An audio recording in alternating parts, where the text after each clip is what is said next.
विविध ठिकाणी टँकर उभे केलेले आहेत। आपण तिथे जाऊन सर्व दिंडीच्या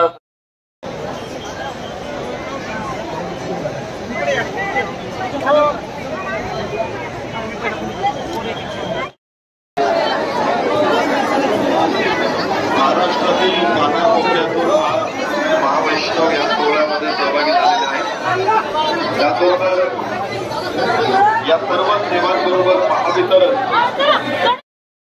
समोर साहेब इकडे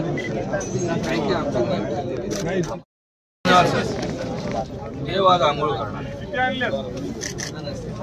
आज पाणी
संतश्रेष्ठ ज्ञानोबा माऊलींच्या पालखी सोहळ्याचं प्रस्थान 19 तारखेला आळंदी येथून झाल्यानंतर 7 दिवसाचा प्रवास पुणे जिल्ह्यातून करून आज नीरा शिवचक्रार येथे दुपारचा विसावा घेतलेला आहे। त्यांचा प्रसाद किंवा भोजन झालेलं आहे आणि आता माऊलींचं प्रस्थान थोड्याच वेळामध्ये पुणे जिल्ह्यातून साताराकडे होणार।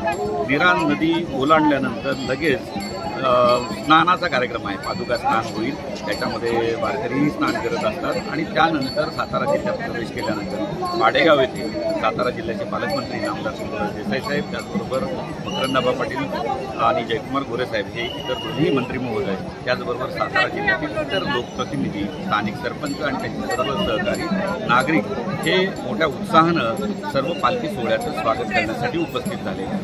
सातारा जिल्हा प्रशासन असेल, जिल्हा परिषद प्रशासन असेल, नगरपालिका असेल, या सर्वांच्या वतीनं सातारा जिल्ह्यामध्ये वेगवेगळ्या ठिकाणी जे 4 मुक्काम आहेत त्या सर्व ठिकाणी विसाव्यांच्या ठिकाणी वारकऱ्यांसाठी वेगवेगळ्या सेवांचा किंवा सुविधांची व्यवस्था करण्यात आली। आमचा हा प्रयत्न असणार आहे की येणाऱ्या वारकऱ्यांना कुठेही दोषीस लागू नये, त्यांना सर्व सेवा मिळाव्यात आणि ही वारी आनंददायी व्हावी, आरोग्यदायी व्हावी, हरित वारी व्हावी, निर्मल वारी व्हावी आणि हा वारकरी आपल्या विठुरायाच्या दर्शनासाठी सुखरूपपणे पोहोचावा।